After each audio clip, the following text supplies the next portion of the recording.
Di video kali ini kita akan membahas mengenai penggunaan BIM atau biasa didefinisikan dalam dimensi BIM. Kalau kita lihat dalam bahasa Inggrisnya ya, ini biasanya disebut sebagai BIM dimension atau BIM use.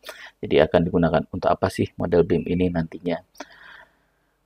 Terus sebelum kita mulai ya, saya ingin tekankan bahwa BIM dimension ini tidak diatur di standar ISO 19650.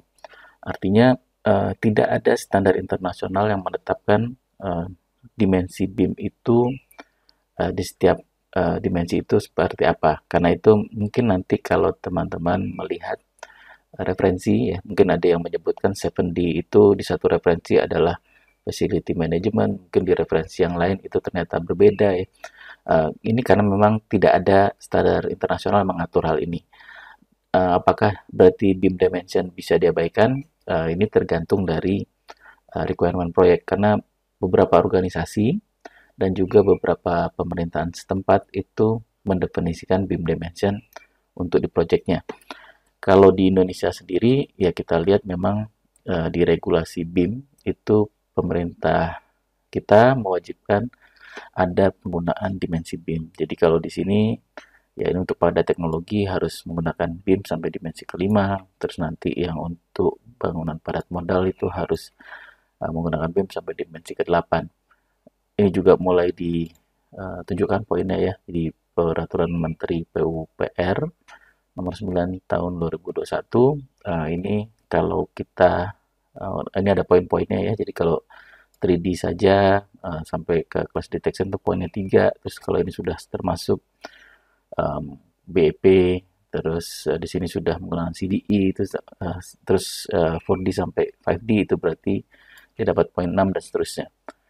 Nah, ini yang digunakan di Indonesia kurang lebih seperti ini ya. Jadi ada 3D untuk modeling, 4D itu adalah kita menambahkan informasi waktu di model BIM, 5D itu adalah cost, ya, jadi model 3D dengan cost-nya, terus sustainability, facility management, dan terakhir adalah 8D itu safety. Nah, salah satu yang sering dipertanyakan juga adalah kalau misalnya klien mewajibkan, ini project owner-nya mewajibkan kalau dia akan menggunakan BIM ini untuk facility management. Apakah facility management ini sudah disediakan dari sisi perencana atau dari kontraktor di awal? Jadi sebetulnya kalau kita bicara BIM use seperti ini ya, jadi kalau misalnya klien memang akan menggunakan untuk facility management, berarti tugas dari perencana adalah membuat model BIM yang nantinya bisa akan digunakan untuk facility management. Informasi-informasinya seperti apa yang dibutuhkan. Apakah kalau kita menggunakan 7D berarti harus ada 4D dan 5D-nya? Ini enggak juga sebetulnya ya. Kalau kita lihat 4D dan 5D ini sebetulnya lebih ke ranahnya kontraktor. Ya, kalau klien mungkin nggak terlalu care dengan ini. Mungkin untuk monitoring iya, tapi kalau untuk pemanfaatannya ini akan lebih berasa di kontraktor.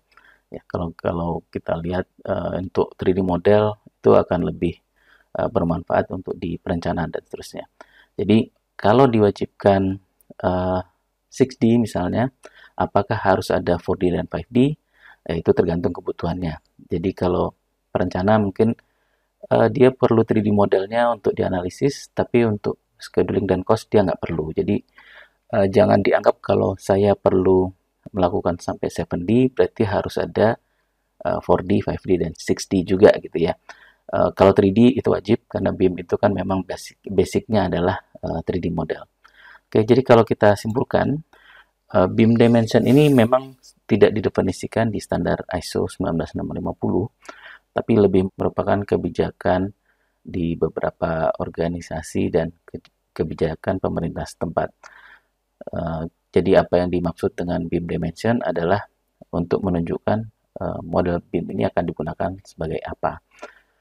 Untuk setiap stakeholder sendiri, penggunaan BIM atau dimensi BIM ini sesuai dengan kebutuhan masing-masing. Tapi tentunya tetap harus memperhatikan model BIM ini mau digunakan untuk apa, ya, karena mungkin ini akan saling berkait ya, tapi tidak berarti setiap dimensi itu harus ada ya, seperti itu. Oke, saya rasa itu. Sampai ketemu di video selanjutnya. Jangan lupa untuk like dan follow channelnya.